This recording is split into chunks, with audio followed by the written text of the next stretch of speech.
Hi, I'm a bit torn and I'm hoping you all can help me figure this out. I, 32, female, am struggling to figure out what to do about my parents, 60s.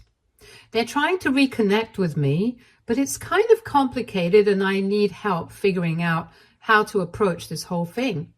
I'm just going to tell you a little bit more about them and my relationship with them first. Growing up, my parents were always hard on me. No matter what I did, it was never good enough. If I got an A, they wanted to know why it wasn't an A plus. If I picked a hobby, they'd nitpick about how it wasn't useful enough. Their attitude wasn't outright abusive, but they always found a way to make me feel like I was failing somehow.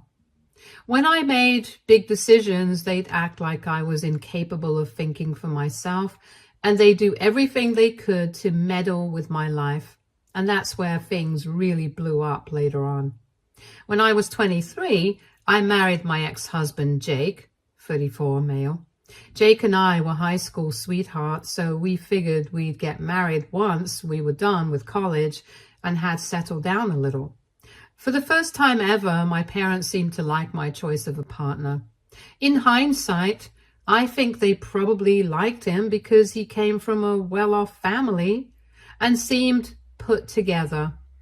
But things took a turn for the worse for me after I got married to Jake.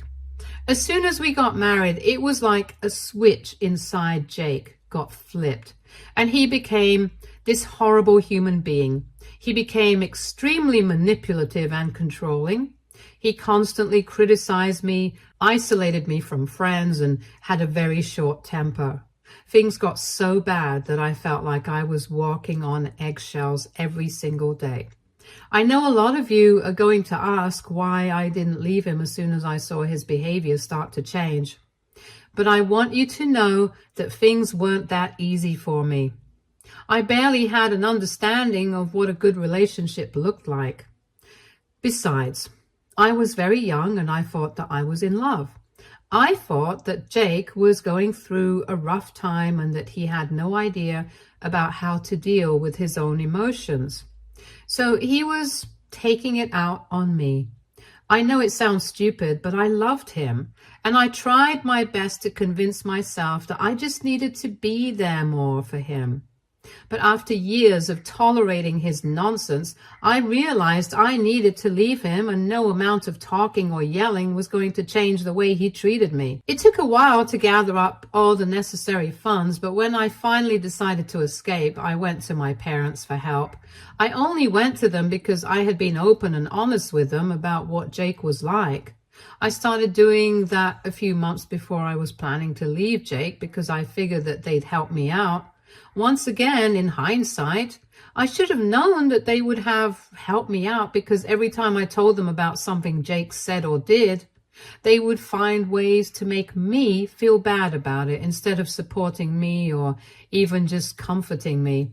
So when I ran into them for help, they got mad at me.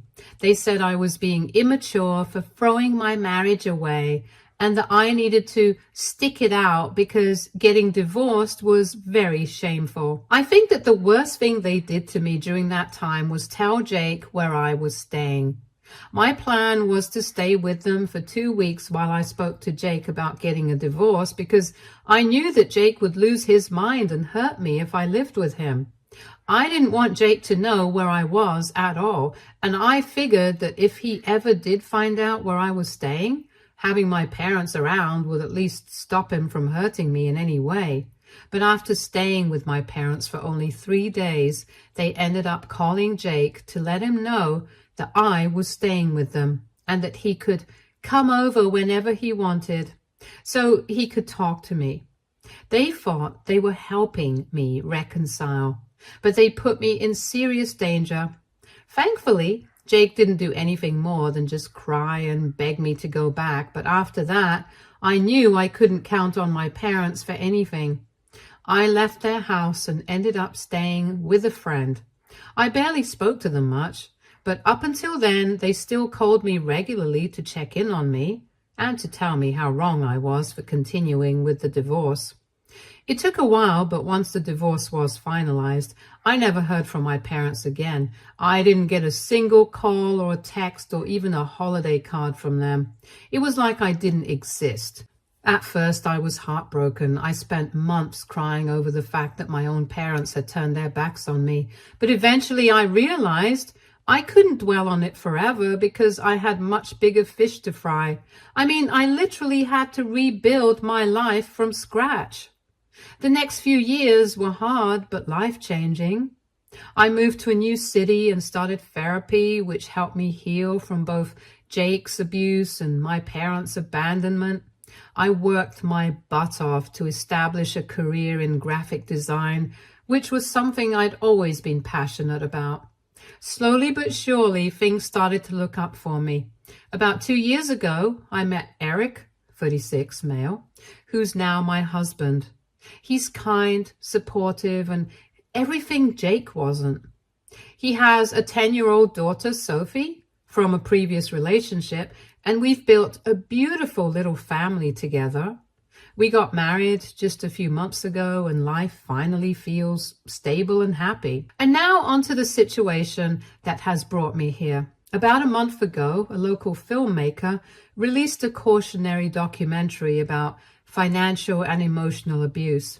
One of the key case studies in the film was Jake. Now, I obviously did not keep up with what Jake had been up to after our divorce, so I had no idea about why he was even in that documentary. But I watched it, and I was horrified. The documentary talked about how he had manipulated several women, financially and emotionally, engaged in shady business deals, and even con people out of thousands of dollars. I knew that Jake was capable of being a huge douchebag and that he was capable of treating his partner wrong, but I never expected his actions to become a cautionary tale for an entire town. I had no idea that he'd gone to such extremes. The filmmaker didn't use his real name, but the details were so specific that anyone who knew Jake could tell it was him.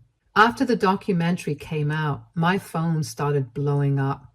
Old friends and acquaintances sent me messages like, "Wow, you dodged a bullet," and "I can't believe you went through that." That was the way I found out about the documentary in the first place. I mean, don't get me wrong, I was glad that Jake's real personality was showcased like that, and that finally I was getting the sympathy I deserved a long time ago. But the biggest shock came when my parents reached out. The first way they reached out was over text. My mom sent me this long emotional text where she basically apologized for not believing me. She also asked me for a chance to make things right. Then there were the voicemails from my dad where he told me about how sorry him and my mom were for the way they treated me and how they wanted to reconnect. There were more things that they'd said, but essentially they sounded like they really regretted the way they treated me and they sounded desperate to make things right with me again. I just don't know what to feel about this whole thing. I mean, I'd be lying if I said that they didn't get to me a little. They're my parents, after all. I know that I'm bound to want to have them back in my life, but at the same time, I can't forget how they treated me when I was at my lowest. I can never forget how they put me in danger just to satisfy their beliefs. Obviously, I haven't responded to any of their attempts to contact me. I can't bring myself to. Instead, I've mostly just sat with my phone in my hand, reading and rereading their messages and feeling a bunch of emotions I can't quite place my finger on. Part of me feels like I'm justified in ignoring them. They abandoned me when I needed them most, and now they're only reaching out because they're ashamed of how wrong they were. But another part of me feels like I should give them a chance. After all, people can change, right? I've been losing sleep over this. Eric thinks I shouldn't feel bad about cutting them off, but it's not that simple for me. I don't know if I'll ever be able to trust them again, but I also feel like ignoring them completely might be too harsh. I've come so far since those dark days, and I don't want to let them drag me back into old wounds, but I also don't know if I'd regret not hearing them out. So AITA for not wanting my parents in my life after everything they did? Or am I being too stubborn and holding on to the past? Update 1. Hi again. Thanks to everyone who commented on my original post. Your perspectives really helped me think things through. Some of you asked questions I realized I didn't address, so I wanted to clear a few things up before diving into what's happened since. First, a lot of you asked why I even considered responding to my parents in the first place. Honestly, it's complicated. I've spent years trying to heal from the abandonment and betrayal, but deep down, there's still this part of me that wants to believe that they could change. I guess I was also scared that if I ignored them completely, I'd regret it later. Another question that came up was about Jake and whether my parents knew how bad he was during the marriage. I told them bits and pieces back then, but they never took me seriously. They just assumed I was exaggerating or being dramatic. I only told them the details about Jake's behavior a few weeks before I had planned to run away from him. They didn't take me seriously then either, but I guess I wasn't in the right state of mind to really look into that. I just assumed that since they were my parents, they'd protect me regardless of whether they believed me or not. I was wrong, obviously, but after reading your advice, I decided I couldn't ignore the situation forever. I figured the only way I'd get any peace was to hear my parents out. So I reached out to them and agreed to meet at a neutral spot, a small cafe halfway between their town and mine. I thought maybe, just maybe, they'd be truly sorry for how they treated me and we could have an honest conversation. Unfortunately, that's not what happened. When I met them, they seemed more interested in justifying their behavior than actually apologizing. My mom went on about how they just didn't know that Jake was that bad and how the documentary opened their eyes. My dad said they did what they thought was right at the time and acted like that should be enough to excuse everything. I felt like they were more sorry about being wrong than about the pain they caused me. At one point, my mom even hinted that I could have handled things differently and maybe they wouldn't have misunderstood the situation. That hurt a lot. After everything I went through, they still found a way to blame me, even just a little. I realized then that they weren't really trying to make amends. They were just trying to make themselves feel better. I told them I didn't want to continue the conversation.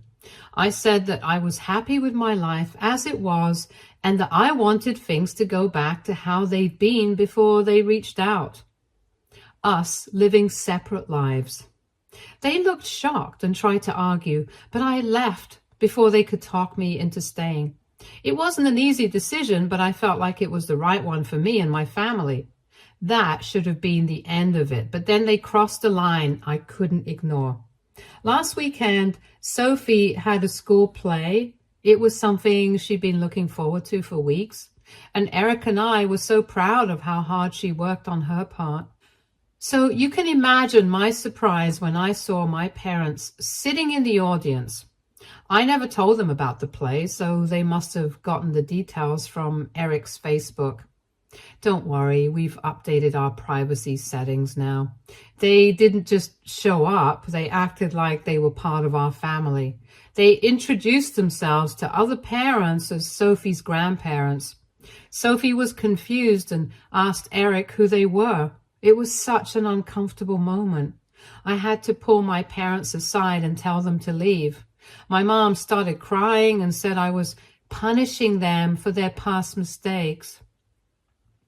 My dad said they were just trying to be there for me now, like that somehow justified them ignoring my boundaries.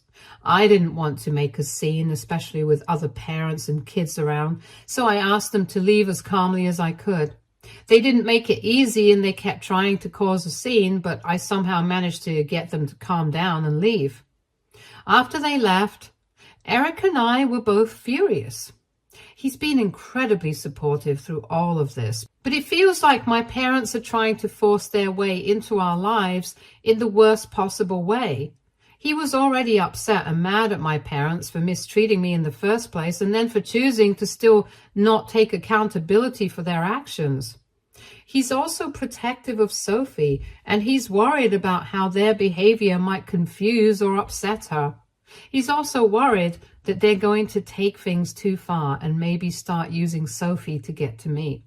Obviously, I completely understand where he's coming from, so I sent my parents a firm text afterward, telling them their actions were unacceptable and that I needed space. I told them that if they continued to cross boundaries, I'd have no choice but to cut off contact completely. They haven't responded yet, but I'm sure it's only a matter of time. Part of me wonders if I'm being too harsh. But I also feel like I have every right to protect my family from this kind of chaos. I tried giving them a chance, and they proved that they were not ready to respect my boundaries or my life. Anyway, I'll keep you guys updated on what happens next. Thanks for reading, and I appreciate any advice you have moving forward. Update 2. I really didn't think I'd be back so soon, but here we are. Things have gone completely off the rails, and I'm at a loss. A couple of days ago, a family friend reached out to me. This person is someone I've stayed in touch with over the years, but who also keeps in contact with my parents. They called to let me know something they thought I should hear. My parents had apparently tried to contact Jake. Yes, my abusive, controlling, manipulative ex-husband, Jake. They tried to contact the same guy whose crimes and predatory behavior were featured in a documentary just a few months ago. According to my friend, my parents reached out to Jake to hear his side of the story about our divorce. I was stunned. After all the apologizing they did, after claiming they believed me now and wanted to make things right, they still felt the need to validate everything by going directly to him. What makes things worse is that apparently Jake didn't respond to them directly, but apparently made some smug, backhanded remarks through mutual acquaintances about how I've always been difficult and quick to blame others. Hearing this felt like someone ripping open an old wound. I didn't want to believe it at first. I thought maybe my friend had misunderstood or had gotten bad information. I tried to give my parents the benefit of the doubt, again, and reached out to them to confirm. I called my mom and asked her if she and my dad had contacted Jake. She didn't even try to deny it. Instead, she started defending their decision. She said that they wanted to understand the full picture of what happened in my marriage. She even said something like, "We were wrong before, so we don't want to make that mistake again." I was floored. I was already upset that they'd broken several boundaries while trying to make up to me, but finding out that my parents still did not trust anything that happened to me, even with video evidence of Jake's behavior, made me feel like I really did not matter at all to them.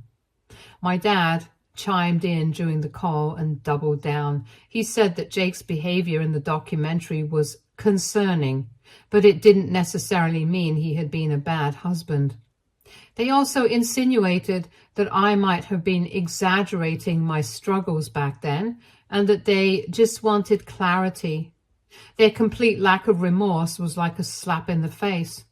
I asked them if they had any idea how much pain this caused me and how much courage it took for me to even leave Jake in the first place. My mom brushed it off and said that I was being too emotional and that they didn't mean to hurt me in any way, and my dad claimed that they were just trying to make informed decisions about rebuilding their relationship with me. At that point, I lost it. I told them that they were selfish, manipulative, and incapable of change. I said they had no place in my life or my family if they couldn't even acknowledge how deeply hurtful their actions were. They didn't even apologize. My mom just sighed like I was being difficult, and my dad muttered something about how they can't ever win with me. I hung up on them after, and I felt so overwhelmed with emotions. I mean, I was sad and angry at the way my parents were treating me after years of no communication. I can't believe I gave them another chance just for them to betray me all over again. But I was also relieved. I was actually glad that I wouldn't have to interact with them anymore. As horrible as it was, this actually did bring me some closure. I always worried about how my parents and I stopped communicating on bad terms, and somewhere in me, I always blamed myself for that. But now I can clearly see that I wasn't at fault at all. I talked to Eric about it, and he's been my rock through all of this. He was furious too, especially since my parents' actions directly impacted the stability of our family. Sophie doesn't deserve to be dragged into this, and neither does Eric. We agreed that I needed to protect our family from my parents' chaos. So I've blocked my parents on everything: phone, email, social media. I told the family friend who warned me what happened, and they were completely supportive of my decision to cut contact. They even apologized for being the ones to break the news, but honestly, I'm grateful they did. I needed to know. I will admit that it hurts to realize that my parents will likely never be the people I need them to be. But I also know I can't keep putting myself in situations where I'm hurt over and over again. My focus is on my family, Eric, Sophie, and the life we've built together. They're my real family, and I won't let anyone ruin that. Thanks again for all your advice and support. It's been a tough road, but I'm learning to stand up for myself and prioritize the people who truly matter. Update 3. Hi again. This will, hopefully, be my last update.